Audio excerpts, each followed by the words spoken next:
ભાઈઓ તથા બહેનો, આજે મારું નામ મકવાણા ઉત્સવ છે. હું ધોરણ 8માં અભ્યાસ કરું છું. આજનો મારો વિષય છે વૃક્ષોનું મહત્વ. તો હું તેના વિશે બે શબ્દો કહેવા માંગુ છું. વૃક્ષો આપણા મિત્રો છે. વૃક્ષો આપણને કેરી, દાડમ, સફરજન, જાંબુ, નારંગી, મોસંબી જેવા અનેક ફળો આપે છે.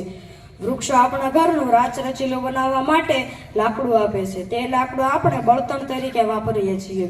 વૃક્ષોના પાનમાંથી ભળિયા, પતરાળા તેમજ બીડી બનાવવામાં આવે છે. વૃક્ષમાંથી આપણને મધ, ગુંદર, રબર વગેરે ઉપયોગી વસ્તુઓ મળે છે. વૃક્ષ ધરતીની શોભા છે. વૃક્ષોની કટાઓમાં પક્ષીઓ કિલ્લોલ કરે છે. તેમની શીતળ છાયામાં પશુ પક્ષીઓ, વટેમાર્ગુઓ તેમજ ખેડૂતો વિશ્રામ કરે છે. વૃક્ષોની ડાળીઓ પર પક્ષીઓ માળા બાંધે છે. વૃક્ષોના લીલા પાંદડા હવામાં રહેલો કાર્બન ડાયોક્સાઇડ શોષી લઈને હવામાં ઓક્સિજન બહાર કાઢી હવાને શુદ્ધ કરે છે. વૃક્ષો આપણા મિત્ર નહીં, સંત પણ છે. વૃક્ષો પોતાના પર પથ્થર ફેંકનારને પણ ફળ આપે છે.